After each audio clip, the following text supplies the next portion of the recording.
Four Knights of the Apocalypse chapter 149 has probably been one of the most intense and emotionally gripping chapters of this arc for the main reason that so many different things happen in such quick succession that the ending of this chapter goes from full-on despair to hope in less than a second.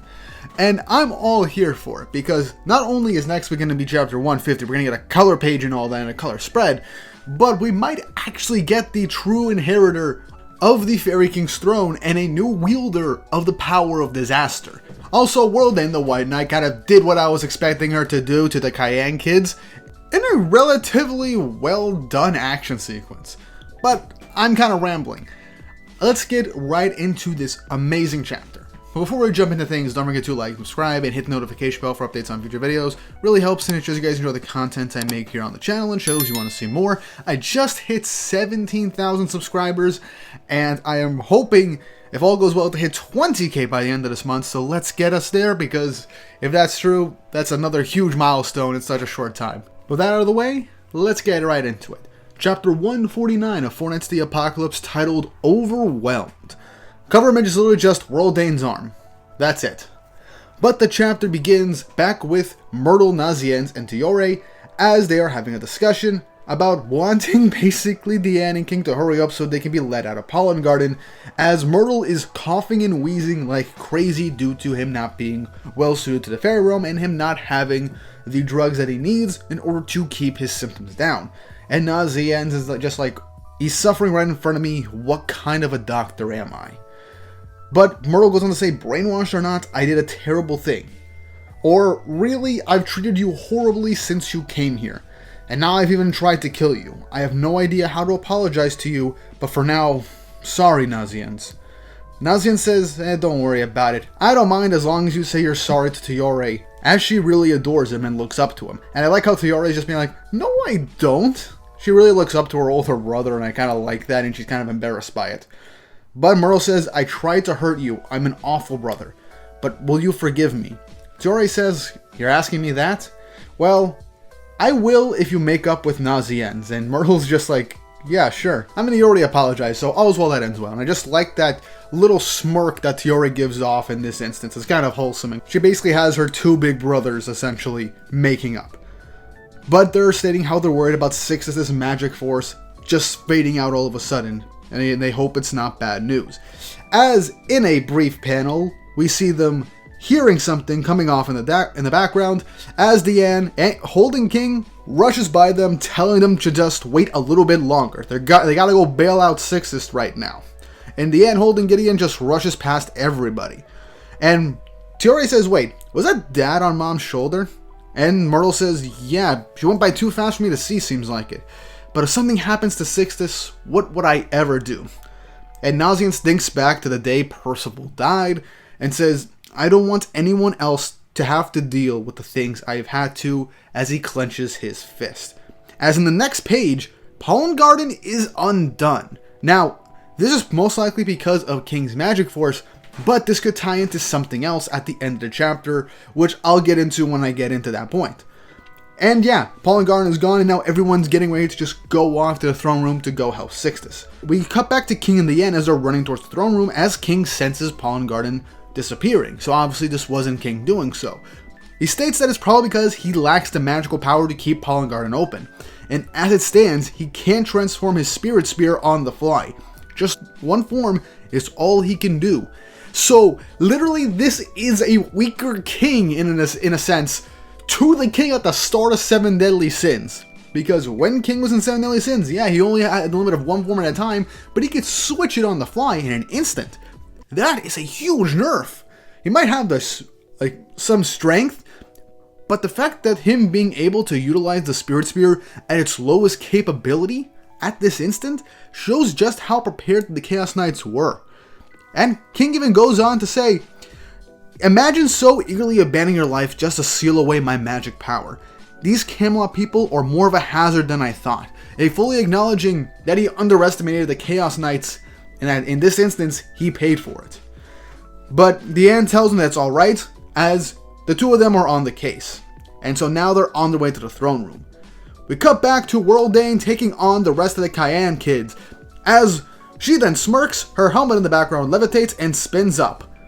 Now these first 3 panels, it's kind of hard for me to tell, but I think this is Belt using his vine magic to hold down Worlde, but Worlde uses magic power to break it and rip it apart, as she then hits him with the backlash of it, as he then drops the Drug of Yore. But from behind, a golem then hits her from behind, but she then seemingly uses Exterminate Ray to destroy it.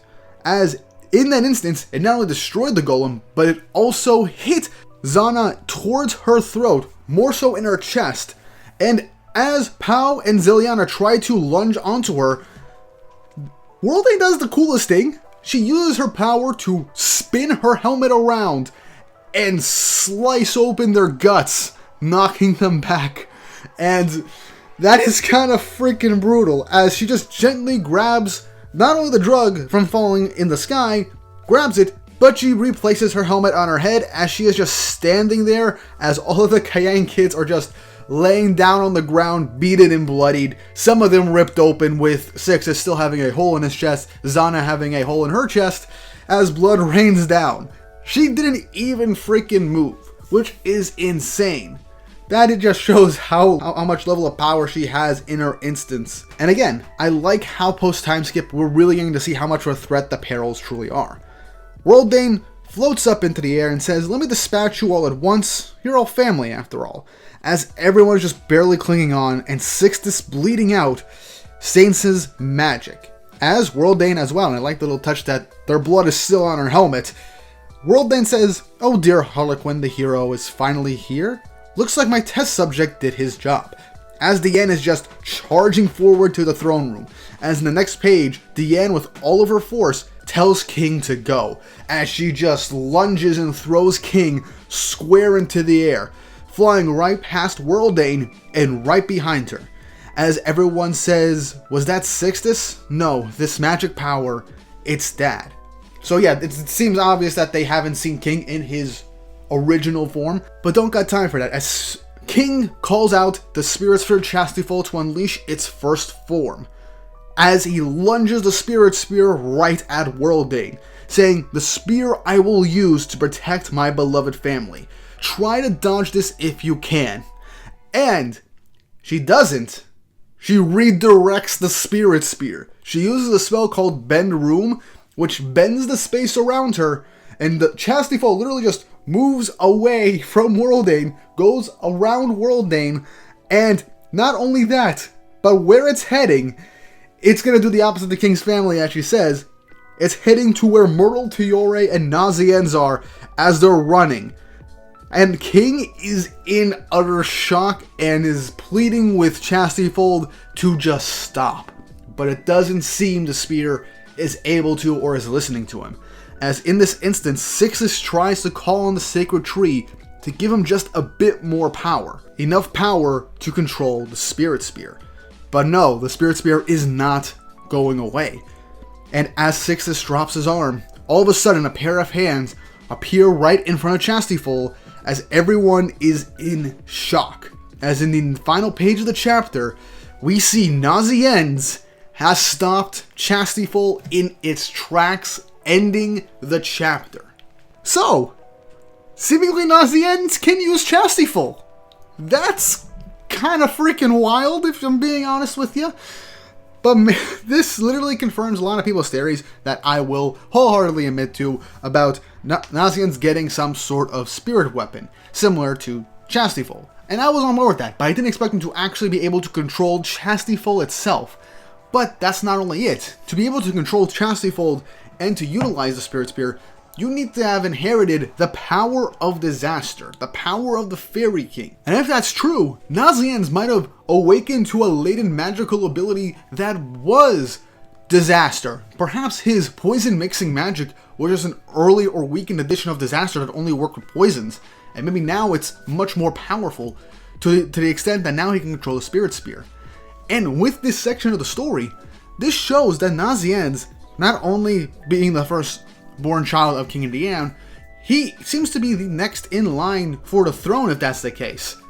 And if that's it, it explains why the Spirit Spear would go to Nasiens. Nasiens is the first child of the Fairy King, and by all definition, the next in line for a throne. Since it's not Sixtus, it is Nasiens, and now Nasiens just gets a huge upgrade, which is chastyfall, seemingly. I don't think he's going to keep chastyfall, because that would end up nerfing King to an absurd degree, but he will end up getting his own Spirit Spear, most likely. And in this instance, due to him being King's child and chosen by the Sacred Tree, Nasiens can control chastyfall.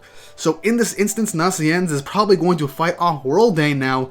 Whether or not Nasiens can utilize all the forms of chastyfall in this instance and actually fight her off, and use multiple forms at once, or just one in rapid succession like King in 7 Deadly Sins, I'm all for that. I think Nasiens having the Spirit Spear is great, but limit it to just one form at a time, and switch it off as an instance, similar to King at the start of 7 Deadly Sins, and not give him all the forms all at once. That's too big of a power-up for Nasiens at this point. Just having the powers of the Spirit Spear is insane. Also, this basically makes King in the end have to give the talk to Nasiens that, hey, where are your parents? So that's something. But also, Worlde was just an absolute threat this chapter. She did exactly what I was expecting in terms of just absolutely destroying the Cayenne kids in the span of, what, 3 pages? Which, no, 4 pages. She destroyed them, absolutely, with no effort whatsoever. She didn't even move from her spot. And she is also drenched in their blood, essentially, so, yeah. Now, I do see Nasiens managing to maybe hold off Worlde until Diane gets there, and then Diane will fight off Worlde, and then Nasiens will use chastyfall to heal his new siblings. I see that happening. But I kind of hope some things happen to just have this end with Worlde's pseudo-victory, like getting the Drug of Yore and leaving the Fairy Realm. That's what I'm expecting. But we get Nasiens getting a power-up and King being temporarily nerfed, because let's face it, King will probably get broken out by either a copy of the Drug of Yore that Nasiens manages to drink, by Elizabeth perhaps, by Thetis, or perhaps Merlin in the future if we get her back in the series before they fight Arthur at the end. But yeah, this chapter was insane, and I am so happy that we're covering this series and this arc. Its climax is basically going to happen next chapter, or the next chapter or two, and that means we might end up seeing the rest of the 4 Knights. But this is just so nice to see King and Diane, their family, their drama, Worlde being a threat, Nasiens getting a huge power boost. This chapter was insane, and I'm loving this arc even more now. But that's it of me gushing about this chapter. What did you guys think? How do you feel about Nasiens getting the Spirit Spear seemingly and unlocking the powers of disaster? How do you feel about the threat level of Worlde and how she basically obliterated King of the Ant's children with no effort whatsoever? How do you feel this arc is going to end? Leave all your thoughts and opinions in the comments section down below. And if you haven't already, like, subscribe, and hit the notification bell for updates on future videos. Really helps, and it shows you guys enjoy the content I make here on the channel and shows you want to see more. I know Worlde is evil, but I think I can fix her.